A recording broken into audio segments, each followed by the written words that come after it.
9월 6일 주일입니다. 오늘도 각 가정에서 예배하시는 사랑하는 성도님들의 심령과 예배의 초소마다 하나님께서 주시는 풍성한 은혜, 말씀의 위로가 있기를 주님의 이름으로 축원드립니다. 오늘 함께 나눌 하나님 말씀은 로마서 4장 19절에서 25절까지 말씀입니다. 신약성경 로마서 4장 19절에서 25절까지 말씀을 제가 읽어 드리겠습니다. 그가 백세나 되어 자기 몸의 죽은 것 같음과 사라의 태의 죽은 것 같음을 알고도 믿음이 약하여지지 아니하고 믿음이 없어 하나님의 약속을 의심치 않고 믿음에 견고하여져서 하나님께 영광을 돌리며 약속하신 그것을 또한 능히 이루실 줄을 확신하였으니 그러므로 이것을 저에게 의로 여기셨느니라. 저에게 의로 여기셨다 기록된 것은 아브라함만 위한 것이 아니요 의로 여기심을 받을 우리도 위함이니 곧 예수 우리 주를 죽은 자 가운데서 살리신 이를 믿는 자니라. 예수는 우리 범죄함을 위하여 내어 줌이 되고 또한 우리를 의롭다 하심을 위하여 살아나셨느니라. 아멘. 구원의 은혜는 삼위 하나님을 아는 것이다. 이렇게 누차 말씀드렸습니다. 삼위 하나님이 어떤 분이신지 어떤 일을 하셨는지 알므로 우리는 구원을 얻습니다. 그래서 하나님을 아는 지식보다 소중한 것은 없습니다. 이 고백을 바탕으로 성령 하나님에 대해서 우리는 계속 배움을 이어가고 있습니다. 먼저 성령님께서 복음으로 하나님의 말씀으로 우리를 불러주신다. 즉 소명과 관련되어진 말씀을 배웠습니다. 왜 부르시는지, 어떻게 부르시는지, 어디로 부르시는지 각각 나누어서 2달 정도의 기간 동안 이 내용을 상고했습니다. 이제 성령님의 이러한 유효한 부르심을 받게 되어지면 우리에게 어떤 유익이 있는지, 하나님이 우리에게 이것들을 통하여서 어떤 위로를 주시는지 함께 살펴보려고 합니다. 성령님께서 복음으로 우리를 부르셔서 주시는 첫 번째 은혜는 칭의입니다. 칭의. 불의한 자들이 의롭다고 여김받는 은혜, 칭의. 오늘 그것을 생각하려고 합니다. 다 살필 수는 없겠지만 일부분의 내용을 칭의와 관련되어진 일부분의 내용을 오늘 상고하겠습니다. 칭의에 대해서 배우는 것은 죽어 딱딱해진 신학 이론을 배우는 것이 아니라는 걸 명심했으면 좋겠습니다. 칭의에 대한 가르침을 배우는 것은 우리가 사모하고 받고 누려야 될 복을 배우려는 것입니다. 그래서 그 복을 우리 10년 가운데 누리는 것이 이 칭의에 대한 가르침을 배우는 목적입니다. 로마서 4장 4절에서 8절까지의 말씀입니다. 일하는 자에게는 그 삭슬 은혜로 여기지 아니하고 빛으로 여기거지와 일을 아니할지라도 경건치 아니한 자를 의롭다 하시는 이를 믿는 자에게는 그의 믿음을 의로 여기시나니 일한 것이 없이 하나님께 의로 여기심을 받는 사람의 행복에 대하여 다윗이 말한 바 그 불법을 사하심을 받고 그 죄를 가리우심을 받은 자는 복이 있고 주께서 그 죄를 인정치 아니하실 사람은 복이 있도다 함과 같으니라. 아멘. 오늘 우리가 배우려는 것은 바로 이것입니다. 다윗이 전하는 복, 진정한 행복에 대하여 다윗이 사모하고 누렸던 그 복에 대해서 살피고 배움으로 우리도 이 복을 누리려는 것이 오늘 우리가 말씀을 상고하는 목적입니다. 아무 공로 없이 일한 것이 없이 하나님께 의로 여기심을 받는 사람의 행복이 무엇인지 배우고 그 행복을 누리는 것이 우리의 목표인 것입니다. 다윗이 발견한 행복을 발견하고 행복한 사람으로 사시는 그런 은혜가 있기를 주님의 이름으로 축원드립니다. 그래서 오늘 설교 제목을 행복하세요 라는 제목으로 잡았습니다. 다윗이 고백했던 그 복, 그 진정한 행복, 그것을 예수님 안에서 발견하고 누리게 되기를 바랍니다.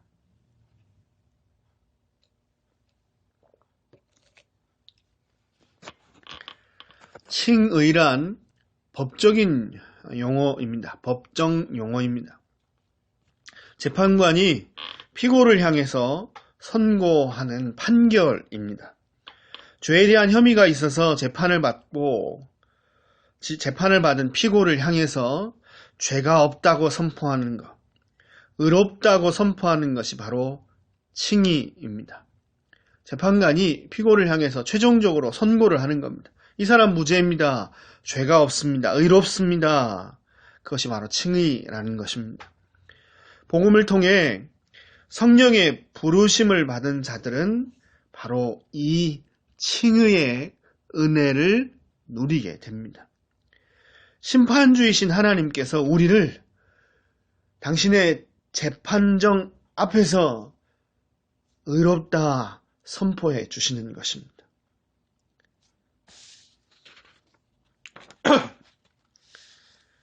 어떤 사람이 큰 죄를 저질렀다고 그렇게 한번 칩시다. 이 사람이 그 죄로 인해 재판을 받게 되었습니다.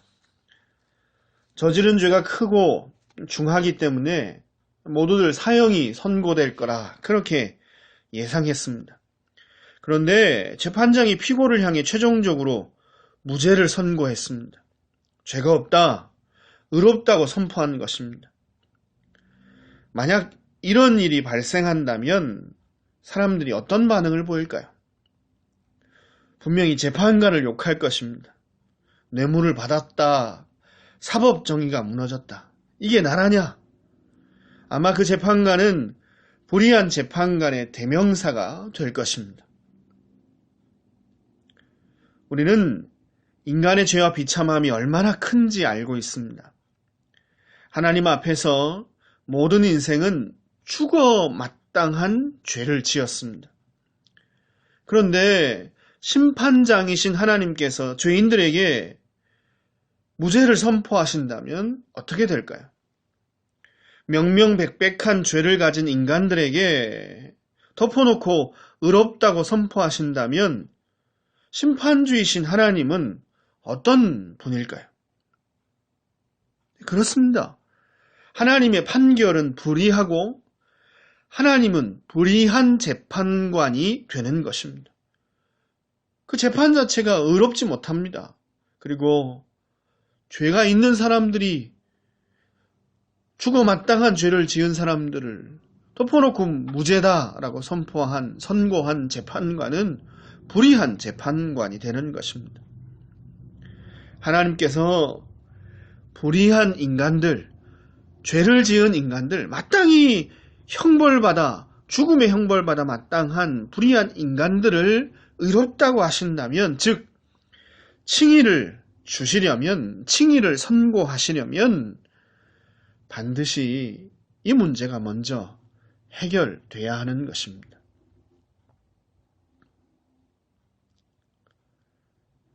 같은 이야기겠지만 다른 예를 한번 들어봅시다. 어떤 사람이 죽어 마땅한 죄를 지었습니다. 그런데 이 사람이 유능한 변호사를 삽니다. 그리고 재판을 받습니다. 돈으로 사람들을 사고 협박하여 사람들을 구슬립니다. 그래서 위증을 하게 합니다. 결국 그는 무죄로 풀려났습니다. 분명히 죄를 지었는데 의롭다는 판결을 받고 형벌을 면했습니다. 사람들이 어떤 반응을 보일까요? 무전유죄, 유전무죄다. 사법정의가 무너졌다. 이게 나라냐?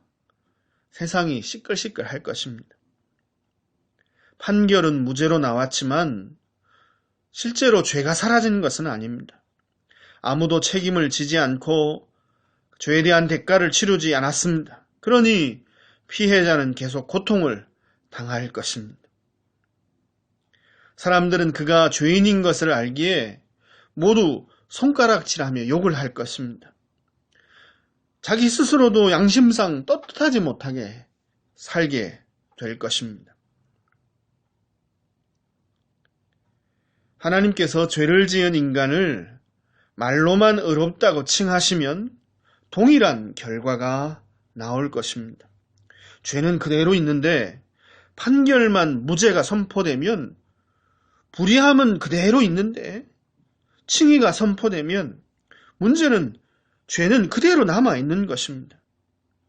따라서 하나님께서 칭의의 은혜를 우리에게 주시려면 이 문제도 먼저 해결되어야 하는 것입니다.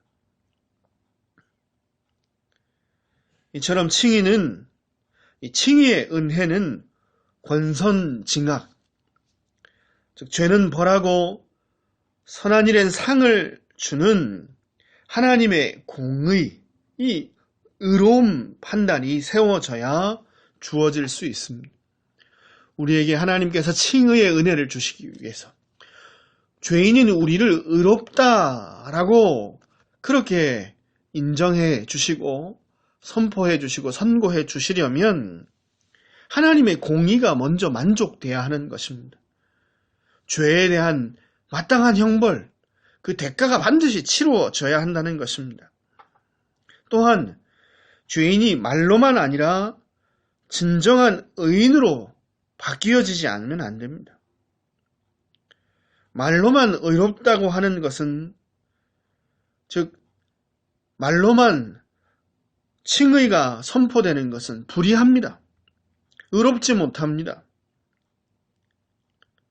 죄는 그대로 남아있는데, 그런데 말로만 의롭다 선고되어진다고 문제가 해결될 수는 없는 것입니다.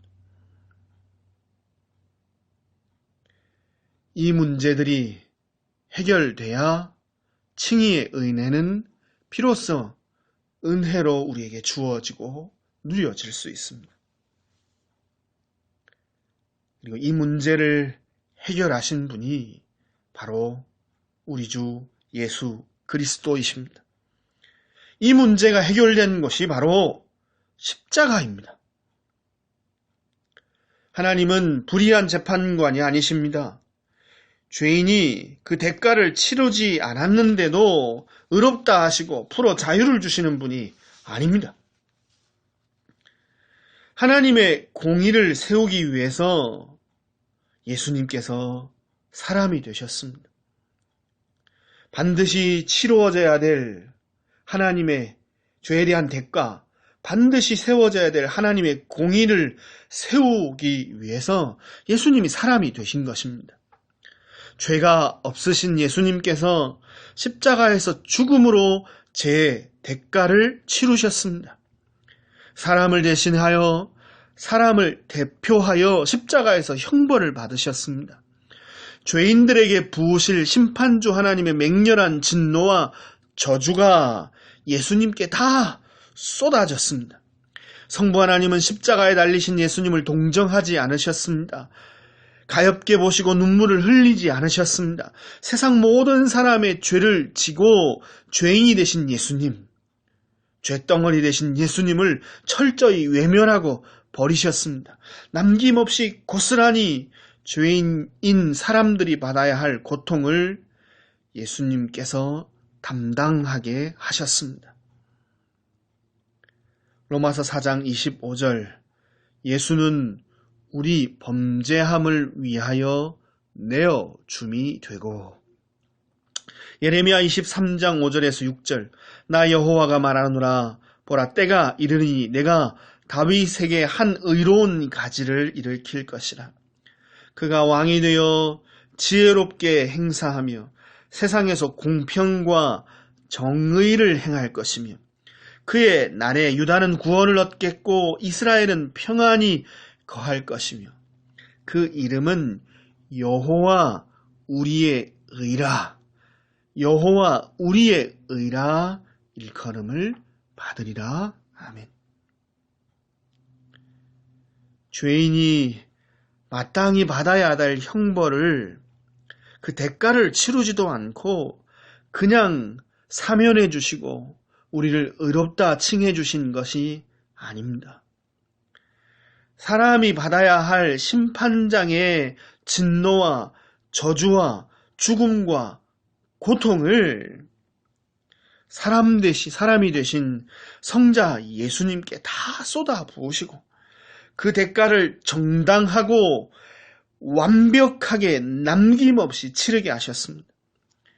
이렇게 하나님의 공의를 예수님을 통해 완벽하게 세우신 것입니다.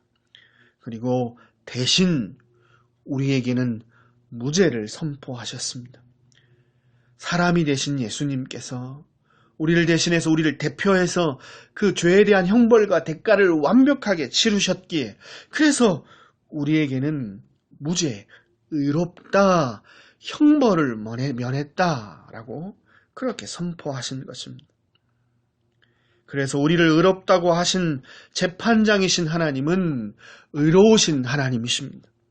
칭의의 은혜를 주신 하나님은 의의 하나님으로 마땅히 찬송받으셔야 합니다. 그분이 십자가를 통해서 우리에게 의로운 칭의의 은혜를 주신 그 판결은 참으로 의로운 판결인 것입니다. 또한 우리의 죄가 그대로 남겨진 채 말로만 의롭다고 선포된 것도 아닙니다. 칭의의 은혜가 임하고도 실제로는 여전히 죄인으로 남아있는 것이 아니라는 것입니다. 신자는 완전한 의로움을 얻은 자들입니다. 그래서 신자는 의로운 자만 받을 수 있는 영생을 얻고 천국에 들어갈 수 있습니다. 칭의의 은혜는 말로만 주어진 것이 아니라 실제적으로 주어지는 은혜라는 얘기입니다. 하나님이 우리를 의롭다 선포하실 때 그냥 죄는 그대로 남아있는데, 죄는 그대로인데 그냥 말로만 의롭다 이렇게 선포하신 것이 아니라는 것입니다. 우리에게 완전한 의를 주셨습니다. 완벽한 의인으로 우리를 새 사람 되게 하시고 새체 피조물 되게 하시고, 그래서 의인만 들어갈 수 있는, 온전히 순종하여 완벽한 의를 가지고 있는 자만 들어갈 수 있는 영원한 생명, 천국에 들어갈 수 있게 하신 것입니다. 하나님의 계명, 그 율법을 온전히 지키는 사람, 그 사람만 의로운 사람입니다. 백의 한 개를 지키지 않아도 불의합니다. 의롭다 할 수 없습니다. 완벽하게 그 계명을 지키는 사람만 의로운 사람입니다. 이런 의인에게는 죽음이 아닌 영생이 약속되어 있습니다. 그래서 예수님께서도 영생, 즉 생명에 들어가려면 하나님의 계명을 지켜야 한다, 이렇게 말씀하셨습니다. 에스겔서 18장 9절, 내 율례를 조치며 내 규례를 지켜 진실히 행할진대 그는 의인이니. 하나님의 율법과 규례를 진실하게 잘 지킨 사람만 의인이니 정령 살리라, 영생을 얻으리라, 나 주 여호와의 말이니라. 마태복음 19장 17절, 예수께서 가라사대 어찌하여 선한 일을 내게 묻느냐? 선한 이는 오직 한 분이시라. 네가 생명에 들어가려면 계명들을 지키라. 네가 생명에 들어가려면 계명들을 지키라. 우리 대신 죽으신 예수님은 다시 부활하셨습니다. 사망의 권세가 예수님을 붙잡아 둘 수 없었기 때문입니다. 죄의 삭은 사망입니다. 그런데 예수님은 죄가 없으셨습니다. 그래서 사망의 권세는 죄 없는 예수님을 잡아둘 수 없었습니다. 그래서 예수님은 다시 부활하셨습니다. 예수님이 완전한 의로움을 가지신 분이시기 때문입니다. 예수님은 하나님의 계명을 온전히 받드셨습니다. 100% 완벽하게 순종하셨습니다. 그래서 예수님께서는 마땅히 생명의 영생에 들어가셔야 했습니다. 그런데 생명 대신 죽음에 들어가셨습니다. 생명에 들어가기에 합당한 완전한 의, 완전한 순종을 가지신 분이신데도 불구하고 이 땅에 사람의 몸을 입고 오신 예수님은 이 땅에 오셔서 하나님의 말씀에 온전히 순종하셔서 영생에 들어가기 합당한 온전한 순종을 이루셨음에도 불구하고 생명 대신 죽음에 들어가셨습니다. 그래서 우리에게 그 의를 선물로 주시기 위해서 다시 살아나셨습니다. 부활로 증명되고 획득된 완전한 의를 우리에게 입혀주시기 위해서 다시 부활하신 것입니다. 우리의 죄는 예수님께 전가되고 예수님의 의는 우리에게 전가되었습니다. 그래서 우리의 의는 완벽합니다. 예수님의 의이기 때문입니다. 예수님의 의의 옷을 우리에게 입혀주셨습니다. 예수님이 주신 의기에 그 의는 조금도 부족함 없는 순결하고 완전한 의로움입니다. 하나님께서 주신 칭의의 은혜는 이렇게 말로만 우리에게 임한 것이 아닙니다. 예수님을 통하여 실제적으로 온전한 의로 우리에게 주어졌습니다. 로마서 4장 25절 또한 우리를 의롭다 하심을 위하여 살아나셨느니라. 아멘. 공의로운 재판장이신 하나님께서 공의로운 재판을 행하셨습니다. 사람이 되신 예수님에게 모든 진노와 형벌과 저주를 쏟아 부으셔서 우리 죄에 대한 대가와 형벌을 치르게 하셨습니다. 예수님을 믿는 자들에게 칭의를 선포해 주셨습니다. 이 은혜, 이 예수 그리스도의 은혜를 믿으면 우리는 칭의 의롭다함을 얻게 되어집니다. 또한 영생에 들어가기 합당한 완전하고 실제적인 의를 우리에게 주셨습니다. 예수님을 믿고 난 후 힘쓰고 애써서 올라야 할 높은 경지의 의의 단계가 따로 있는 것이 아닙니다. 죄 씻음 받고 예수님 믿고 난 다음에 우리가 노력해서 얻어야 될 의가 따로 있는 것이 아닌 것입니다. 예수님이 주신 의, 그것이 완전한 의요, 실제적인 의입니다. 예수님이 주신 의로움이면 충분합니다. 의의 옷은 예수님이 주신 것이면 충분합니다. 다른 것이 필요 없습니다. 그래서 예수님 안에 있는 자들은 복받은 자들입니다. 가장 행복한 사람들입니다. 사랑하는 성도 여러분, 비록 세상에서 우리가 자랑할 것 없고 가진 것 없고 여전히 곤고함 가운데 이 땅을 살아가지만 그러나 우리처럼 복받은 사람이 없는 줄 믿으시기 바랍니다. 우리를 둘러싸고 위협하는 전쟁과 홍수와 기근과 전염병 가운데서도 아니 내일 당장 그 질병으로 그 고통 가운데 죽음을 맞이한다 할지라도 예수님 안에서 의롭다함을 받은 우리는 진정으로 복된 자들인 줄 믿습니다. 영생에 들어갈 자격을 얻은 가장 복된 자들이 바로 우리들입니다. 의로운 자, 완전한 자만 얻을 수 있는 그 생명, 천국에 들어갈 수 없는 자격을 얻은 자들이 참으로 복된 자들입니다. 그러니 사랑하는 성도 여러분, 행복하게 사십시오. 분위기에 소문에 함몰되어 두려워하지 마십시오. 둘러싸고 있는 여러 가지 두려운 소문들, 걱정거리들 때문에 낙심하지 마십시오. 오히려 기뻐하고 감사하십시오. 우리에게 의롭다 하신 은혜를 주신, 칭의의 은혜를 주신 하나님을 생각하며 기뻐하고 감사하십시오. 하나님의 공의이신 예수님을 찬양하십시오. 구원의 기쁨과 감격 가운데 예수님을 높여드리십시오. 칭의의 기쁨, 다윗이 누렸던 그 행복, 그 복을 누리며 사시기를 주님의 이름으로 축원드립니다. 로마서 4장 6절에서 8절까지 말씀을 읽고 오늘 말씀을 마치겠습니다. 이란 것이 없이 하나님께 의로 여기심을 받는 사람의 행복에 대하여 다윗의 말한 바 그 불법을 사하심을 받고 그 죄를 가리우심을 받은 자는 복이 있고 주께서 그 죄를 인정치 아니하실 사람은 복이 있도다. 아멘. 기도하겠습니다.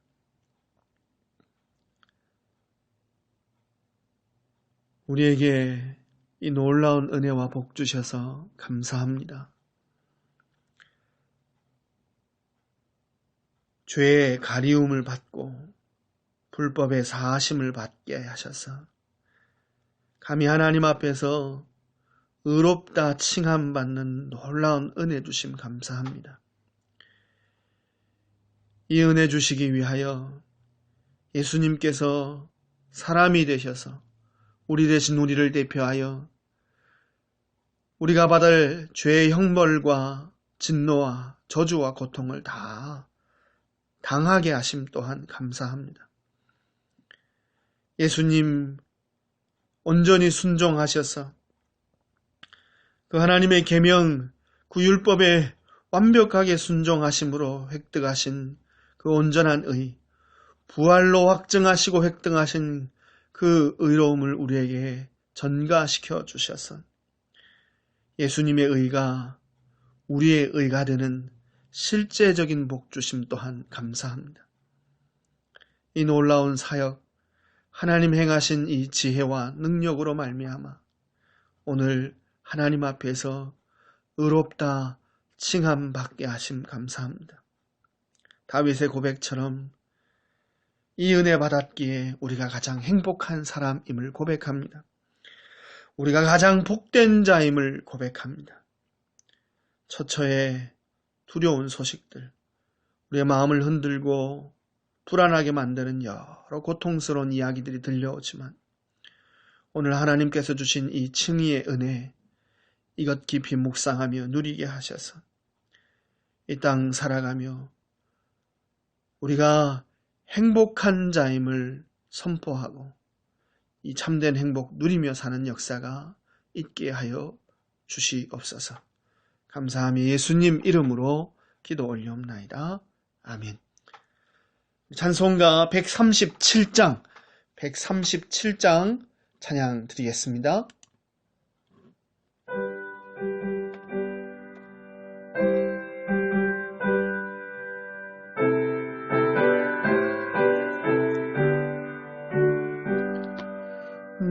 놀랍다 주님의 큰 은혜, 우리의 죄를 속하시려 갈보리 십자가 위에서 어린 양 보혈을 흘렸네. 주의 은혜 우리의 죄를 다 씻었네. 주의 은혜 우리의 죄를 다 씻었네. 죄악은 성난 파도같이 우리 영혼을 위협하나 헤아릴 수 없네. 없는 주내 십자가에서 나타냈네. 주의 은혜 우리의 죄를 다 씻었네.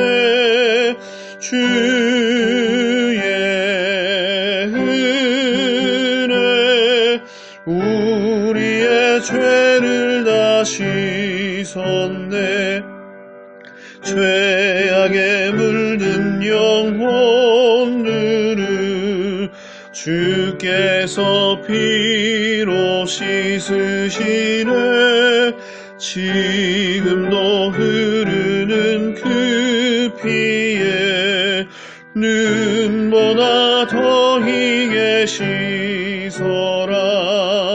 주의 은혜 우리의 죄를 다 씻었네. 주의 은혜 우리의 죄를 다 씻었네. 비할 수 없는 그 은혜를 믿는 자에게 거저주네. 형제여 주 앞에 나와서 터지지 말고 곧 받아라. 주의 은혜 우리의 죄를 다 씻었네. 주의 은혜 우리의 죄를 다 씻었네. 기도하겠습니다. 이제는 우리 주 예수 그리스도의 은혜와 하나님 우리 아버지의 극진하신 사랑과 성령 하나님의 교통 충만 함께 하시는 역사가 칭의의 은혜 우리 주 예수 그리스도 안에서 누리며 가장 행복한 사람임을 고백하며 주님 찬송하며 남은 생에 걸어가기를 소원하는 주의 백성들 머리 위와 가정과 생업과 손대는 모든 일들 위해 이제로부터 영원토록 항상 함께 있을지어다. 아멘. 예배를 모두 마쳤습니다. 한 주간 동안도 주 은혜 가운데 승리하시는 저와 여러분 되기를 바랍니다. 감사합니다.